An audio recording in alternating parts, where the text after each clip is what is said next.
This Quaker State 400 available at Walmart. DFS Picks edition of the NASCAR Gambling Podcast here on the Sports Gambling Podcast Network. It's brought to you by Underdog. Get up to a $1,000 deposit match when you sign up at UnderdogFantasy.com. Promo code RACE SGPN.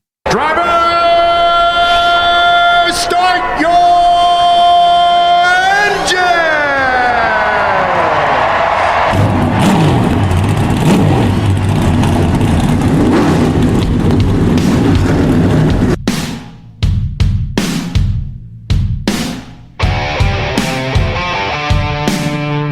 Strap in and pull those belts up tight as the Sports Gambling Podcast Network presents the NASCAR Gambling Podcast. I'm just gonna put my foot on the floor and I'm not lifting till I see God or a checkered flag.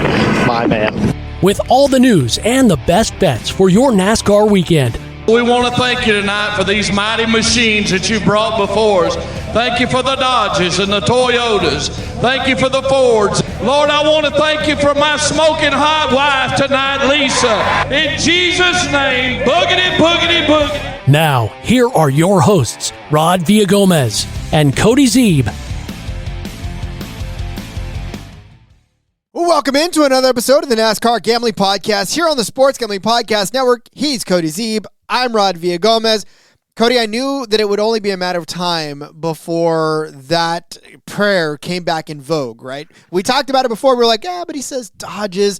And now we know, of course, that Dodge is coming back to the Truck Series. So we are forward thinkers, Cody. I would like to think we're a part of the reason that Dodge is coming back because we put that clip into our show entrance, and then magically, after years and years of them saying, "Oh, somebody's going to come soon, boom, deal with Dodge gets done. Rather, the deal with Ram gets done. I mean, maybe we should go in and dub over the word Ram over Dodge. I don't know. But, here we are. Here we are, of course. Yes. Well, speaking of the trucks, we were going to have a truck episode today. We were going to have an Xfinity episode today. But as things happen now more than we like them to, the odds are just barely coming out at 2 o'clock. I swear. I mean, we talk about us being the reason that Ram or Dodge is coming back. Cody, we're the reason the books don't put the odds out in the afternoon anymore. I'm telling you. Yeah, it's like, I mean, we talked about 2 hours ago and it was like, okay, we don't have any. We like to have a little bit of time to prepare too, right? And so they've just dropped within the last 30 minutes here, which is just not enough time for us to we've done some of the research and we sort of know what we want, but you gotta look through the numbers, you gotta dig through all the bets and stuff. So it's like hard to do a show right now. So we'll be back tomorrow with the trucks and Xfinity for sure, since the odds are now out. But luckily, we do have at least DFS prices. Unfortunately, no Underdog has yet to post, Rod, so they're a little bit behind. But good DFS prices, so we can talk a little bit of DFS today, EchoPark Speedway style. Oh, yeah. EchoPark Speedway, the track formerly known as the Atlanta Motor Speedway, now the EchoPark Speedway. Again, a super speedway-esque type race. We'll break it all down for you in just a second. But yeah, I mean, just like Cody said, it's going to be DFS today. We'll give you the high price, mid price, and low price driver. Easy breezy, probably a nice and shortened episode since all we have is that. And obviously we'll give you underdog picks as we get them. Check the YouTube, check the socials, and keep up on all of that. So we will do exactly all of that. But listen, I want to tell you real quick, we are running a in-season bracket challenge, the in-season challenge bracket, and it's very simple for you folks out there, right? If you've got an episode out already, so you can go listen to the episode and then start filling out that bracket. You take a screenshot of it, you take a picture of it, you can put a whiteboard on there somewhere. However you want to make the picks visible to us, do so. And then head to sportsgamblingpodcast.com/NASCAR contest. By the way, don't look at what pay no attention to the link on the screen. It is sportsgamblingpodcast.com/NASCAR contest. If you win, you'll get a $200 SGPN gift card. Second place gets a $100 SGPN gift card. Third place gets a $50 SGPN gift card. Again, we went over all of our favorite picks for this, and at least for the first round. And you can follow along with us as we go through the rest of it. But make sure you get yours in soon, because this Atlanta race is the first race of the bracket. So if you miss out on Friday, or I guess Sunday, right? We'll give you till Sunday. You'll miss out. Saturday. Saturday evening race. I think we have it set to close just about the time the green flag drops. So get them in before then. And yes, do not do it late Saturday night. Don't do it Sunday morning because you'll have missed everything by then. And that's also a good reminder. DFS lineups, get them in early, right? Because Saturday night is when the show is happening, Rod. You don't want to miss that. You certainly don't want to miss that. Yeah, it's definitely something that if you're not paying attention, it'll sneak up on you and you'll come on Sunday morning and go, oh, man, I'm ready to watch the race. It's over. Hopefully we'll have, I think qualifying is on Friday as well as I try to quickly pull it up. It is on Friday, yes. So lineups will be set Friday evening. So you'll have, Friday night and all day Saturday to put in your official lineups once you know where everybody starts, of course. And practice isn't going to matter. Starting spots will matter in the starting spots will matter. I don't even know what I was trying to say, Rod. They'll matter in the I don't even know where I was going. They'll matter. They will matter DFS because matchup. Yes, they'll matter in DFS because of place differential and finishing positions and all that. But doesn't matter for that guy's starting at the back, can't play him because that's probably even more of a reason to play him this week. Especially in DFS, yeah. So pay attention to, obviously, the qualifying efforts because those will determine the starting spots. But as we always do and have always done, regardless of the track style, we'll give you who we think are going to be good plays no matter where they start on the grid. And especially for some of these higher price guys, if they start farther back in the grid, then all the better because then you'll actually be able to benefit more from place differential because laps led, and that's fine. You'll get a bunch of them. But here... In fact, if you go back and listen to the betting episode yesterday, you'll learn that we don't think that somebody's going to just drive away with this race. So there may be 3, 4, 5 people that have somewhere in between 30 and 40 laps led in this race. And so identifying at least one of those is going to be something that you need to do this week. So, and of course, we always help you do that with our high price, mid price, and low price drivers. Cody, no real gigantic news that has broke over the last couple of days. So I feel like we can jump right into our picks, yeah? I think so. There is one thing to talk about, Rod. NASCAR has added tests for a new ECU, electrical control unit, for 2026. ECU is a McLaren product, so they're the ones who produce it. And, of course, we know they use these in F1. They use these in Indy cars. Each organization gets one car for a one-day test at the Charlotte Road Course, October 20th, and one car for a one-day test at the Charlotte Oval, November 17th. Bob Pockrass notes nothing to do with increased horsepower. So, yeah, that's a little ECU potential stuff. At least they're going to test it and see what that might do to these cars, I suppose. Ooh, that's going to be quite interesting to see. A little push to pass, maybe a little DRS if they can open up a flap back there. I don't know. That'd be kind of fun. But how this applies in NASCAR and how it'll be used, TBD, right? And I'm sure that part of the tests and the reason for the test will be, well, what can we do with this and how could we use this to potentially, make you able to pass a Pocono maybe, Rod? Who knows? Could be something that's in the works there. See, and there you go, too. That's exactly the kind of thing that people would be interested in doing because obviously if you make all the cars equal, and then, of course, we'll have this over the offseason. If you make all the cars equal, it's hard to pass. Well, then you got to give somebody an edge, right? And that push to pass is always there, and it's always something that people are learning, especially in IndyCar, how to judiciously use, when to use it, and all that other good stuff. So, that's going to be fun. I will enjoy watching what comes out of that. And if there is a push to pass option, again, I will claim credit because we've been asking for this for a little while now. But no push to pass in Atlanta. 260 laps around this 1.540 mile paved track for 400 miles around the EchoPark Speedway in Hampton, Georgia. Cody, this is, like I said, it's not important to identify the most laps led, but somebody we think is going to lead some laps. So especially in the high price driver range. So who, Cody, are we starting out in the high price driver world? Well, Rod, our friend D2 checking in says Cindric for the win, 9-1. I don't know if I'm on with the Cindric win, but I am on for Cindric and DFS. 10,200. He's the fourth highest priced driver this week, but really good at super speedways. Really good at Atlanta. We've talked about how Penske has done extremely well here, especially leading a lot of laps and running up front. And that's what Austin Cindric has done here. Back in the spring, starts in second place. He led 47 laps up front all throughout the day. Ends up with a 28th place finish. So, he did get caught up in a wreck at the end of the thing. And you would like a better finish than that, of course. But the fact that he can get out front, lead those laps, you like that. And it's not a fluke, because in the September race when they were here, starts in 5th, finishes in 10th at the end of the day. Not a bad day in and of itself, but he led 92 laps in the process. You said it. There's only, how many laps are in this? 160. Something? Yeah, 160. So there's not that many laps led to go around. When one guy's taking 92, that's pretty damn good, right? You like to see stuff like that. And then last spring here, starts in 8th, finishes 4th, 32 laps led.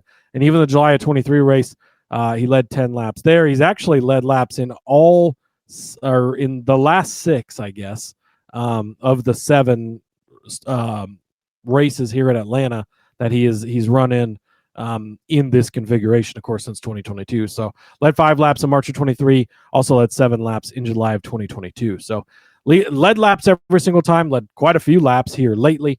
We've seen how good Penske works together, finds their way to the front. Of course, the Penske guys are all going to be popular picks. We're going to talk about another guy here in a second. So like you would do anywhere, and like you should do on a super speedway in particular, got to get different in some of those lineups, right? But Austin Cindric seems to be a pretty solid guy, especially at the drafting tracks, especially at Atlanta. Well, yeah, and when we talk about the Penske guys rolling together, that's something that you should note in your DFS lineups anyways, in that you should probably group some manufacturers, group some teammates, group some folks, because you know that drafting partners usually come from within the same manufacturer. They more often than not come from the same team. So if you are on one specific driver, whether that's the manufacturer or the team, then you should probably be on a couple of them, if not all of them, in a lineup. Now, of course, that runs the risk of having all of them bow out and then you're done, but that's super speedway racing in a nutshell anyways, right? So, yeah, I definitely love this. Cindric seems to be a favorite in the group right now, so everybody is in love with Austin Cindric. I'm in love with his teammate. Okay, I love his teammate for DFS purposes, and that is Ryan Blaney. I thought you were about to start talking about Carson Hocevar as much as you were talking about being in love with some, Rod. Well, listen, I have yet to proclaim my outright love for Carson Hocevar yet. Remember, it's a stick for the show that I don't like him. So, but for Ryan Blaney, listen, you got to go all the way back to 2022 in the spring to find a finish that was not a top 10 finish for him. So Ryan Blaney has had 6 straight finishes of a top 10 or better. And in fact, in most instances, those have all been top 5 finishes. In fact, 5 of the 7 of those have been the top 5 variety, a top 5 in the fall of 2019 or 2022, rather, a second place in 2024, a third place in 2024, and a 4th place in the spring. I mean, there's a consistency, right? I mean, we talk about guys that know how to get around and know how to do the things they need to do to finish well on any sort of track. And that's equally as hard, or that's actually more hard on a drafting track, on a super speedway, on whatever you want to call it. And for Ryan Blaney to be able to turn in that many top 10 finishes, that's impressive, right? He started on the pole actually here in the spring as well, has led laps in all those races. In fact, going back to the spring of 2022, 15 in the first one, 2, 5, 20, 31, 33. I misspoke earlier. I'm sorry. There's 260, not 160. But even still, as we talked about in yesterday's episode, when we talked about laps led, there haven't been very many that have gone over 50. I mean, there's been a couple. One guy hit 92 and the other hit 114, right? Logano was one of those, and I think Cindric was the other that led that many laps. And so, you know, for Ryan Blaney to be able to lead the 30, the 34, I mean, it's $11,000 for him. He's the highest price guy. Everybody's going to say, well, Rod, it doesn't take a genius to suggest the highest price guy. I get that. It doesn't. But also there's a lot of people that are like, oh, he's $11,000. I probably shouldn't play him because everybody's going to have him. Well, that's why you should put him in, because probably not everybody's going to have him, because at $11,000, he's very pricey. But he's going to be worth it in the end, because he's going to get you a top 10 finish, and he's going to be able to get you some decent points. How many, you ask? Well, In 2020, in the spring race, he got you 39.95, but that's only because he started on the pole and, lost you some spots and really only led a couple of laps. But in the fall of 2024 rather, he got you 50.95 points. So that's, and then of course in the spring of 2024, he ended up getting you 55.1, which was the third highest of the slate. So Ryan Blaney's got a very, very nice upside to him, and I think a lot of people are going to be scared off by his price, but you don't. Pay $11,000 for Ryan Blaney and be happy. Yeah, I think that Blaney probably will be fairly popular, so make sure you get away from him a little bit in some of your lineups, but he's been really, really good here, obviously, as you just highlighted.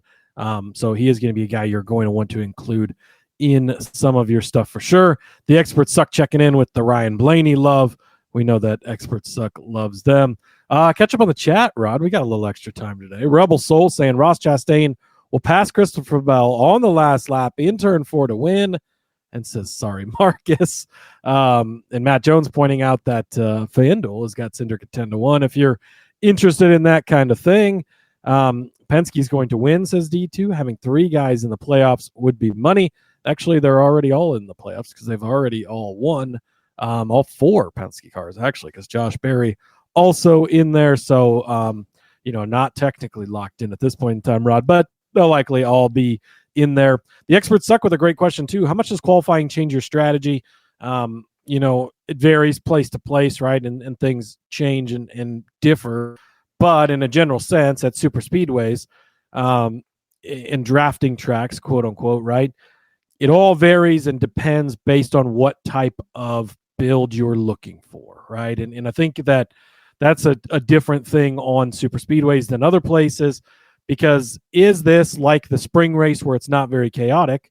Guys like Cindric that start second and can lead 92 laps, that's a great play, right? But also starting a guy that can start second and finish 28th like Austin Cindric did in the spring gets a little scary, right? And in last week at Pocono, you're probably going to want to start one of the top 4 guys in your lineup, right? Because somebody's going to jump out and lead a lot early. Whereas on the drafting tracks, that's not so much the case. You can go without playing anybody from the top 10, top 15. You can stack the back. You can, so it's all about what you want a particular type of lineup to look like, right? So if you want to build a lineup where we don't really get any wrecks, it's kind of a smooth race, you have a mixture, right? You got some of the guys from up front, maybe a couple of them. Maybe you play the Blaney Cindric stack and they share the lead throughout the day, get a bunch of fast laps, and then you find somebody that starts farther back that gets place differential. Or maybe you think it's going to be a crazy, chaotic race because people are starting to get desperate. They know that they need to get some wins.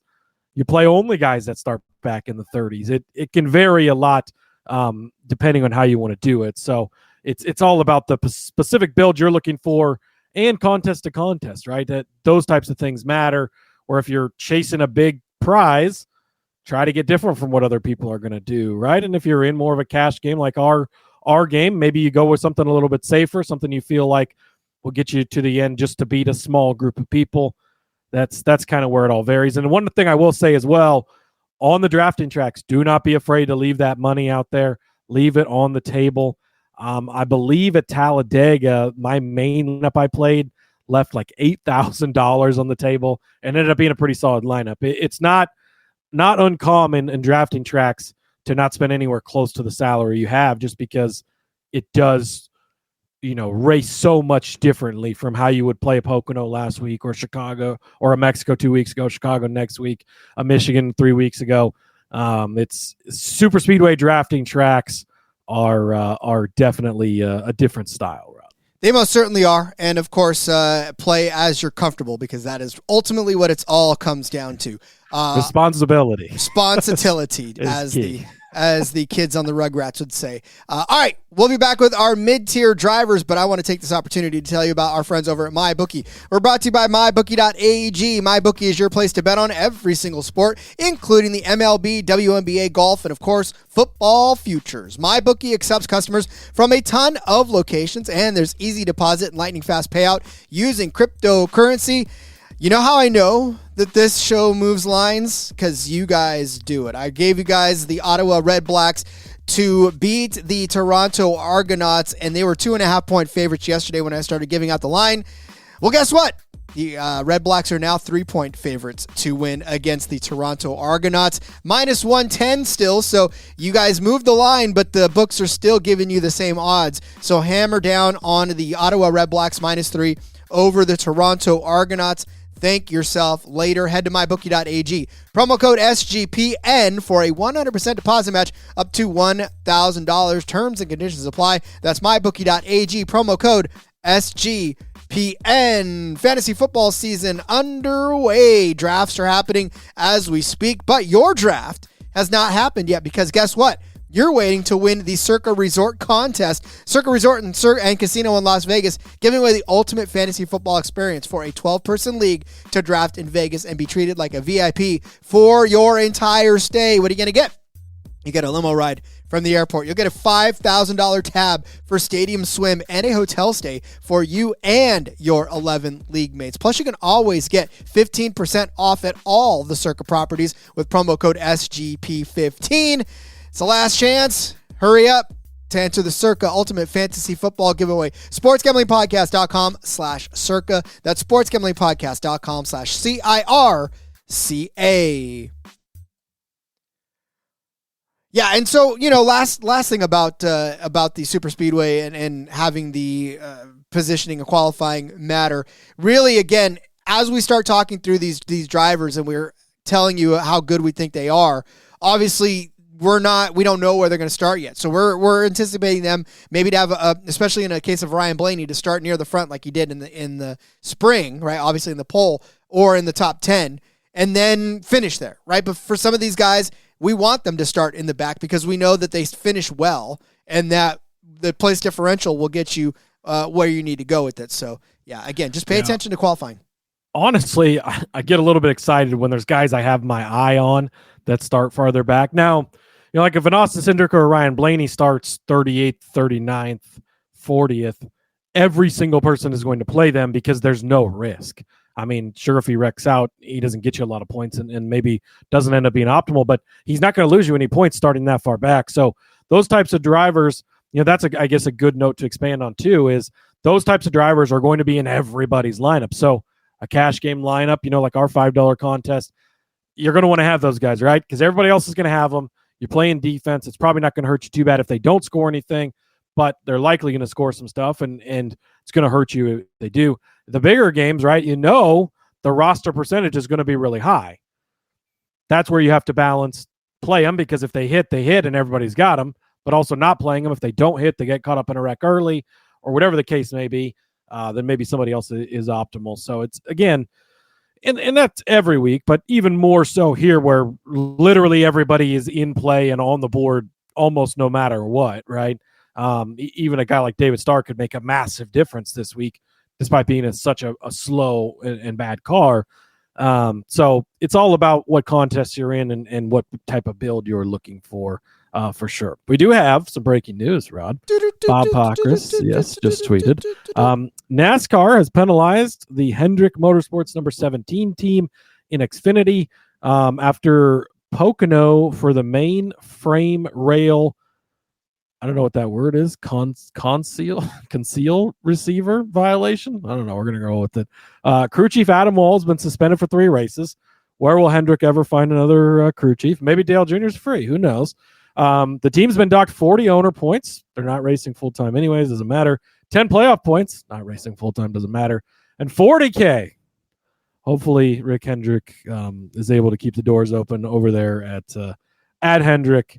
But yeah, there you go. I guess that's what it is. At this point, I'm willing to bet that Rick Hendrick has $40,000 stuffed in his couch cushion that accidentally falls out of his pocket when he sits down. We go digging for ice cream money in the couches. He's just like he's digging for penalty money. Oh, look, $40,000. Where did that come from? $40,000. I guess we'll just pay my fine. Oh, that's funny. All right, let's get catching up on the chat, Rod. Impulse says I draft from my wife. All the drafting talk. And D2 agreeing with you that it's never a bad pick going with Blaney. Rebel saying Logano win wouldn't surprise them at all either. Logano has been really good here. D2 saying 20 drivers could win this race. Best bets, maybe top 5. We did go over our best bets yesterday, Rod. Make sure you go back and check that episode. Impulse, Building for Chaos predicts a 15-car wreck coming. Boy, or 15 wrecks, the expert says, one or the other. You never know. Patrick checking in. Nice to see you, Patrick. Welcome to the show. Tyler Reddick needs one. That is understatement of the year. I don't know if you've had a chance to listen to Phil over on Full Tank with Phil yet, Rod, but he was at Pocono last week. Really just wanted a Tyler Reddick, and he told the story much better than I'm about to, but I'll summarize it. Wanted a Tyler Reddick beer koozie. He likes the beer koozies, right? Got a bunch of them, but Tyler Reddick was like the main one he sought out, so he waited in line forever at the trailer, got the Tyler Reddick one. He said he was drinking it in the stands, went to throw out his beer, and threw the koozie out on accident. He reached in there. Luckily, it was fine, right? Took it. Then he was drinking a beer as he was leaving, and he again threw the koozie of the trash. So he wasn't sure if that was a sign from the racing gods or the gambling gods that maybe Tyler Reddick can't have anything this year. But I thought that was a funny Tyler Reddick story since it came up. That is kind of funny. He's in my queue for tomorrow. I always listen on Thursdays because I always wait till after everything said and done. But all right, Cody, let's save some folks some money and dip down to our mid-tier drivers. Well, Rod, we are at the track formerly known as Atlanta Motor Speedway, and I'm going to take the driver formerly known as KFB, now just known as KB. That's right. I'm going to get in on a little bit of Kyle Busch action. $8,800. And look, you might be laughing at this, right? Like, have you seen Kyle Busch? Good. That's what I want. Everybody's going to be thinking the same thing. Hopefully that leads to less rostership by him. And then that leads to a better advantage for you, right? Much like Austin Cindric and maybe even a little bit better. He's been really good at this track in particular. Well, throughout his entire career, shocking. He's been good here, but in the next gen era, in the resurfaced era, right? 2022, the March race, the first one here, led 21 laps, ended up with a 33rd place finish after a 4th place start. That hurts. A 20th place finish in 2022 in the fall race. But since then, he's figured it out. March of 23, he finished in 10th after starting 17th. July of 23, he finished 5th after starting 22nd. That is what you're looking for. That's a great day at this price in DFS.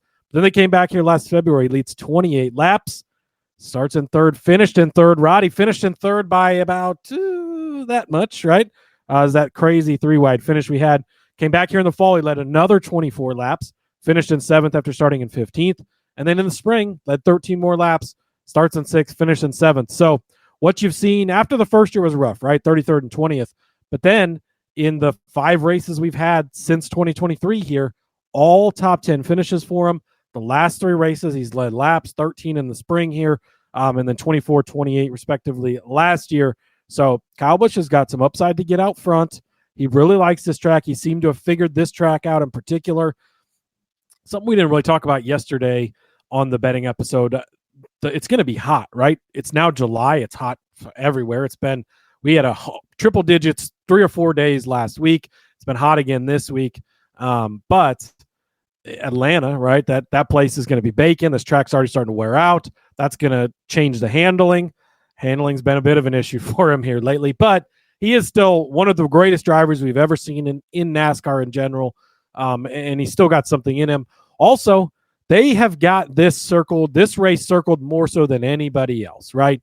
He is this close, as I just said, having that win streak still intact for every year over if he would have won this race last year.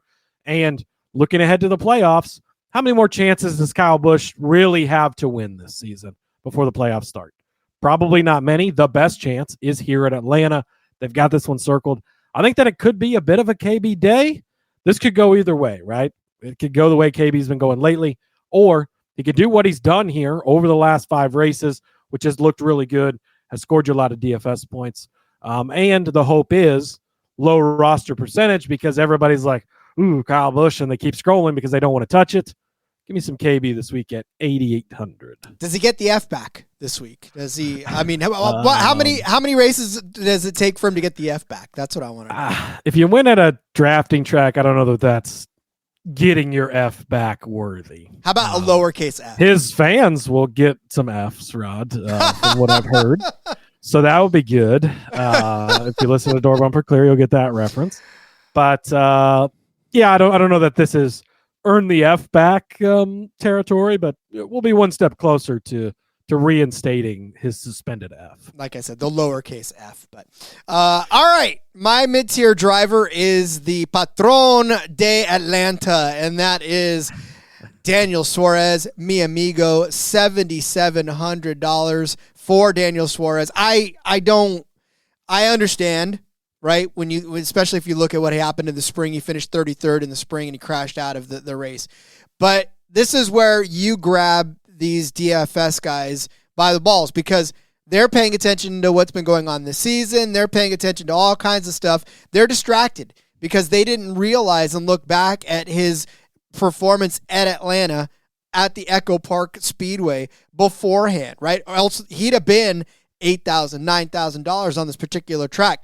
$7,700 is a fantastic discount for a guy that has finished second, first, second, sixth, and fourth in 5 of the last 7 races that he's been on this track. Now, like I said, the outliers on this one, the 33rd and the 29th. 29th, he finished in the spring of 2023, and then the 33rd earlier this season. So they're playing with that ball of yarn. You grab it because it's definitely something worth grabbing.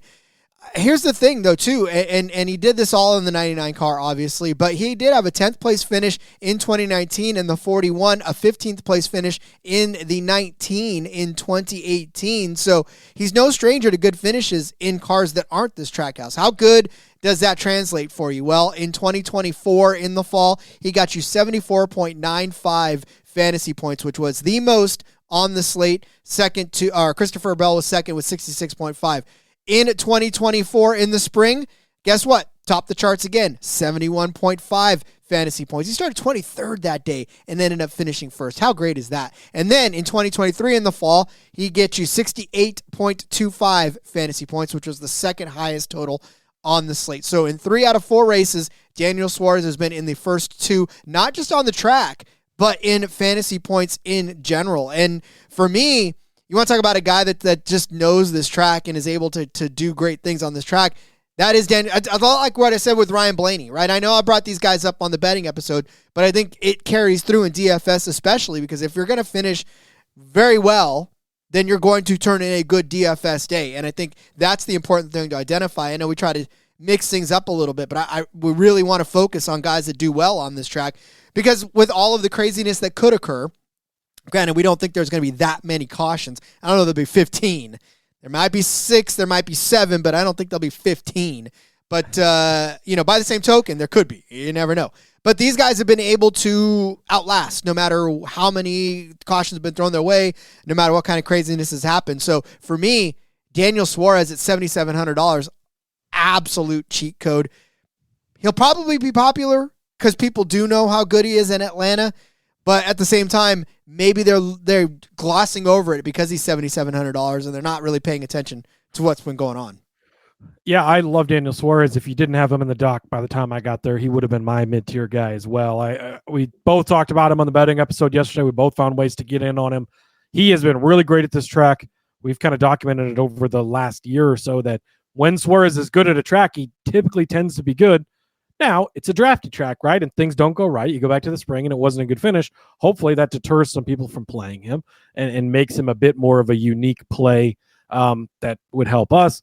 From some of the stuff I've listened to this week, people don't seem to be as high on him as I thought everybody would be, because we were both high on him and we know how good he's been here. But I haven't heard or seen people be as high as I thought they would be, which great news for us. Hopefully he'll be less rostered, and I think that he's an amazing play this week. Well, it's because recency bias is really a thing, though, too, because there was like, oh, look at what he did in the spring. I get that, but like that was 1 out of 8, right, in which he did not do well. Don't take the spring results for everything, right? It's the spring results aren't the gospel, right, Kyle Larson fans? Laura saying howdy. She just escaped the DMV. Hi, Laura. Oof, God, the DMV. Why is that place always so treacherous? And like it's universally, they're all bad. I mean, they're all run by different, states or counties or whoever runs it. But they all suck. They're all just horrible. So that's too bad. The experts suck. Oh, Jesus Christ! Ole, Suarez.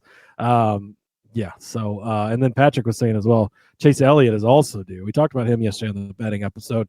He's actually a solid DFS play this week as well. He checks in at 9,800 near the top of the board, Rod. So another guy that I'll put an endorsement behind.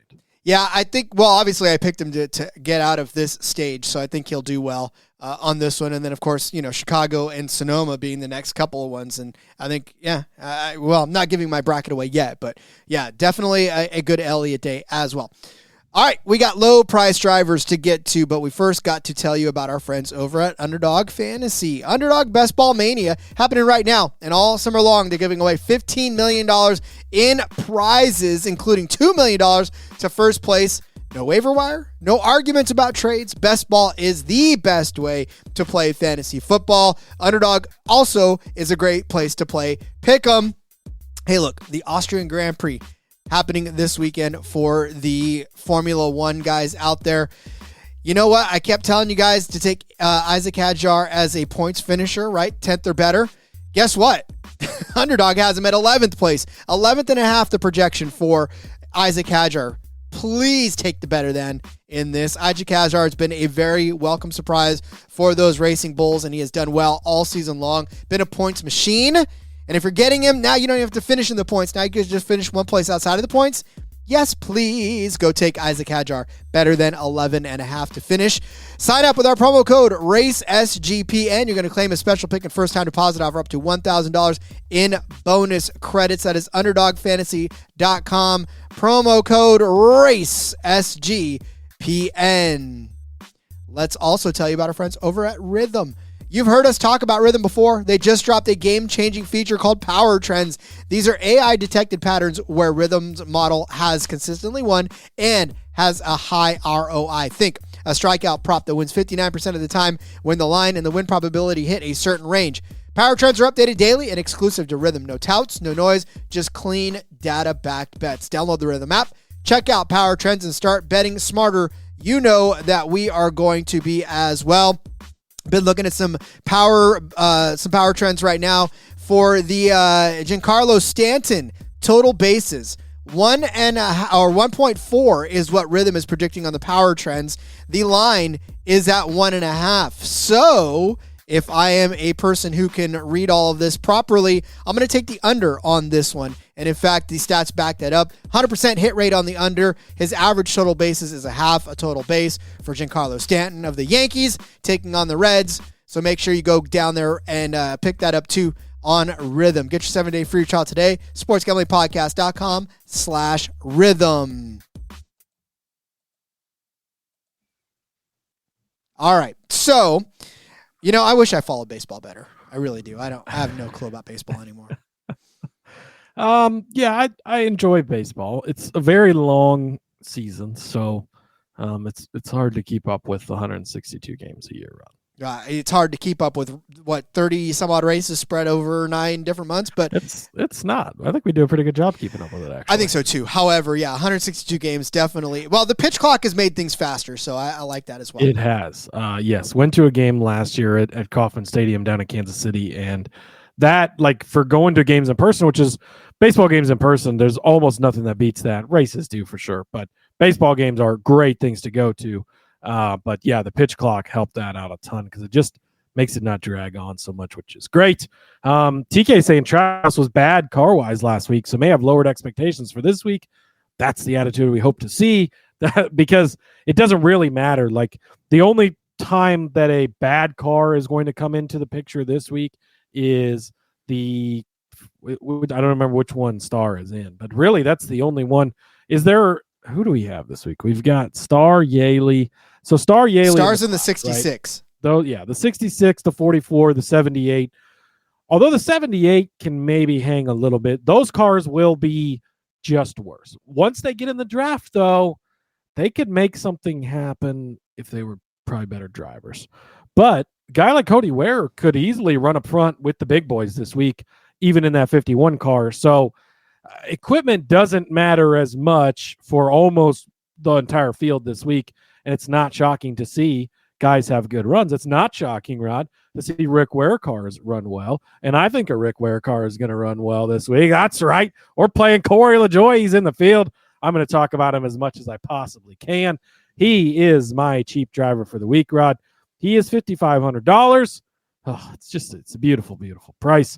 But you look at what he's capable of doing, and I think a lot of people are going to click on him, and really it's been disappointing this year, right? I will completely agree with you there. It's not been great. Daytona 500, you get excited. It's great. It's exciting. He did lead 10 laps, by the way, running up to my point of being able to run up front, being able to run good in the Rick Ware stuff. He could do it. 4 fastest laps in that one. But he finished in 22nd. Actually qualified 12th, but granted that was the duels, I guess, that qualifies you there. But then at Atlanta, it was rough, right? He started in 35th, which is what you want to see, but finished 38th. So didn't lose any points, 1.4, fine. And then Bristol, who cares? It was Bristol, right? But what Corey LaJoie capable of here at Atlanta, that is what we're looking for. Talked about this yesterday, but he's been extremely good on this track, Rod. And of course, the page wants to reload as soon as I click on it. But outside of the 38th place finish here in the spring and a 31st place finish here in 2023, it's been all really good runs for Corey LaJoie. You go back to March of 2022, starts in 33rd, finishes 5th at the end of the day. That's a hell of a lot of points there. Then in 2022, he starts 30th. He is leading with 2 laps to go. Ends up in 21st, so that hurt a little bit, but he did lead 19 laps, swapping the lead back and forth with Chase Elliott there before getting shoved into the wall and having a bad result. But he was in the mix all day and had a chance to win that race at the end of the day. You like to see that. You come back in March of 23, starts in 31st. None of these are good starts, by the way. His best career start here at Atlanta in this configuration is 28. So not good starts. He's going to start farther back probably. That's what we want to see. That's great. But March of 23, starts 31st, finishes in 4th place. Rough day in 23, July race where he finishes in 31st. But you come back in February, starts 32nd, finishes 13th. I will take that all day long for a guy at the price of $5,500. And then came back here in the fall last year as well. 25th place start, 15th place finish. Good runs. It was a rough day in the spring, of course. But he got caught up in a wreck, and there's just not much you can do about that. So Corey LaJoie, a guy that I'm going to continue to be on, hopefully. As people will click on the name, they'll think, part-time. They'll think, Rick Ware. They won't play him. And then when he's in the mix at the end of the day to cash our car lift, Rod, everybody's going to be like, Cody tried to tell us. And here I am, just spreading the good news about our Lord and Savior, Corey LaJoie.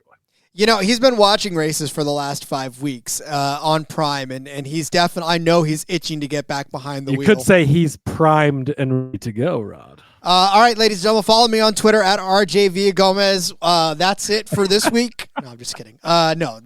I mean, you can't really get any better than that, can you? No, so you might as well just end it here. Mic drop.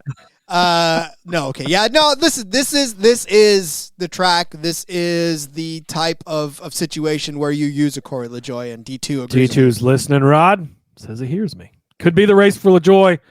This could be the career-changing race we've been waiting for, Rod. Indeed. So you talk about Ware, and you talk about Cody Ware. How about Rick Ware vehicles? Let's talk about the former occupant of the 51 Rick Ware Ford, and that is Justin Haley. He is going to be my low-price driver. I cannot believe, again, $5,600 rather for Justin Haley. The thing is this, right? I get it. In the spring, he finished 24th. Did not get you a great day. He got you 19.05 points, the 24th best point total on the day. But he was still better than guys like Ty Gibbs, Josh Berry, Eric Jones, Alex Bowman, William Byron, even Cody Ware in that one, Noah Gragson, Brad Keselowski. So he still scored you more points than those guys who I guarantee you were much higher priced than him. However, if you look at his average finish here, according to our friends over at iFantasy Race, Justin Haley in the next-gen era has the 10th best average finish in the field. 14.9 is his average finish, ahead of guys like Michael McDowell, Christopher Bell, William Byron, Bubba Wallace, Denny Hamlin, Brad Keselowski, Alex Bowman, the aforementioned Ty Gibbs, Tyler Reddick even, right? Obviously, very, very solid on this track with finishes of 11, 7, 22, 8, 20, 12, 24. I'll tell you that the 20th place and the 12th place were both in the 51 car, right? Where he got you 50.7 points in 2024 in the fall, and then 2024 in the spring. He got you the 16th most fantasy points on the day, 37.15. However, I'll still take 37 points on an almost $6,000 budget. And then in 2023 in the fall, he got you 46.8 fantasy points, which was the 10th most in the field. So, something about this track for Justin Haley, he's not going to get you maybe a top 10 finish. He's not going to lead you any laps for that matter. But the place differential alone, he's only one lap in his entire career on this track. But he might. You're absolutely right. He could. Maybe not, but he could. But yeah, to me, his average start in his career, 24.2. Average finish, 18.1. I mean, he's going to be one of those guys where people are either going to know or they won't, right? And IKYK, whatever. If you know, you know. And you guys know because you listen to this show that Justin Haley would be a good DFS play this week. And that's how the boomers figure out the acronyms there, friends. Okay, yeah. Anyways, no, I love this play. Talked about Haley yesterday on the betting episode. He's been really good at this track in particular. He's a good drafting track racer. Was really good in the Xfinity series. We talked about kind of that period he had of dominance over there in the Kaulig equipment, and he's done this in the Rick Ware car, in the Spire car, in the Kaulig car. Like, it's been all different cars he's come here in, and he's been pretty successful. Stock is super low, as TK points out, right? Spire's had the speed, but he's not been great. But that doesn't matter as much this week in the draft. That's right. So I think, looking at this, we don't intend to come into this show and build you the lineup that you should play on Sunday, because we just don't have all the information.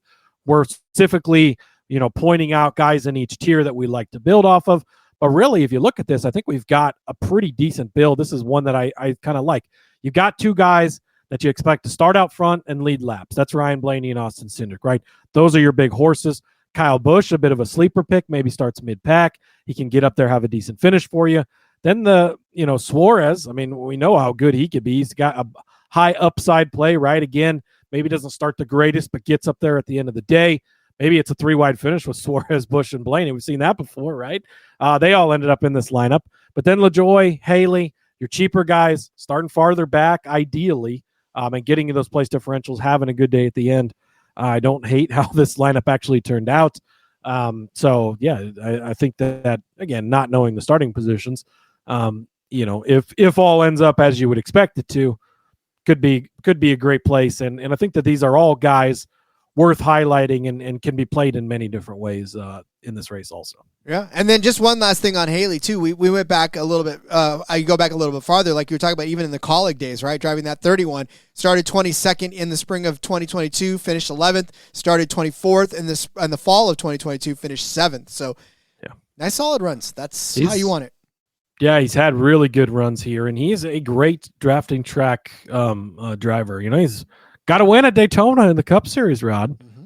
I mean, that really had nothing to do with actual racing, but hey, win's a win. I was going to say, you put yourself in the right place at the right time. That's right. Walk away with the checkered. Trophy is the same, and check pays is the same as well. Did it clear? I'm sure it cleared. It wasn't. I'm going to guess we probably would have heard if it didn't clear. I would think so, too. I would say get out your pen and paper. It's time to go over our picks, but Cody already did. But if you would like one more recap, get out your pen and paper.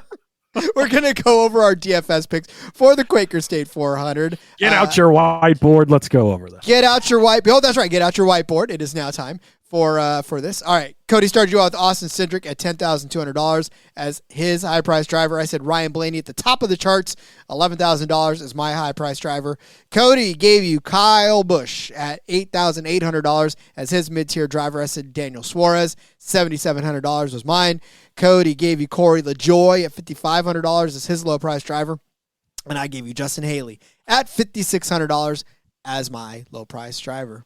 There it is, folks. DFS lineups for this race. Love it, Cody. Like I said, I really like this lineup. I may use this in a couple of tournaments. Yeah, I have already entered it into a couple of them, Rod. So beautiful. Yeah, I think it'll be a good one. Again, we'll see on starting spots and all that, but yeah, good places to start and build from for sure. Yeah. Normally normally on a super speedway ish we give you like the wheel, but I think this is because this isn't. It's a super speedway, but it's a mile and a half super speedway, and it's like there are people that do better on this track, even though it's a super speedway. Yeah, we're still learning, right? This is still new. We're 7 races and this is the 8th race, but we're still learning, and I think the track's changing. I think the drivers are figuring things out, how this is going to go. And I think that it is less super speedway-ish than Daytona and Talladega. I think that we've leaned more this time into Atlanta stats than before, where it was all the super speedways combined. And that shift is beginning to happen. We'll see if it continues down that path, right? Or maybe this is a complete utter chaos race and David Starr wins and we're all like, wow, it is a true super speedway. Probably not going to happen, but yeah, you never know. Indeed. All right. Well, then, as we said at the top of the show, we are going to come back with Trucks and Xfinity tomorrow because we did not get them today or in enough time. So be on the lookout for that one tomorrow. Yeah, absolutely. We will be back tomorrow, Rod. The Xfinity Series, of course, at Atlanta as well, EchoPark Speedway. But the trucks are going to be out at Lime Rock on the road course, so be a little something different to talk about. We'll blend those two together tomorrow. Looking forward to that. Make sure you get your bracket challenge contest done. Screenshot that. Go over to sportsgamblingpodcast.com/NASCAR contest. That's the updated link. We had issues with the other link, but sportsgamblingpodcast.com/NASCAR contest. That's where you can enter your bracket into our bracket challenge. $200 gift card, $100 gift card, $50 gift card. So you can get plenty of cool stuff over in the merch store with that. So make sure you get those entered. And again, reminder, Saturday night is this race. Do not forget about that. All right, Rod. We'll see you guys tomorrow. In the meantime, follow me over on the X at Husker_Zeeb. You can find all of my stuff over there. Currently in the process of previewing all 32 NFL teams, giving out my 3 favorite bets for each one. So I think I'm in the D's right now with Dallas and Denver came out today, I think it was. So, we're continuing to roll through those. So enjoy that along with tons of other stuff. See you guys tomorrow. Follow me on Twitter at RJVAGomez. Link in the bio, everything I got going on, whether it's here, whether it's in between media. Make sure you check out the Back Road tomorrow night. Seth Elliott and I will be breaking down Hotlanta and having some fun doing that. And, we'll see you guys tomorrow for some Trucks and Xfinity. So until then, ladies and gentlemen, you have yourself a great day. We love you. Let's go racing and let it ride.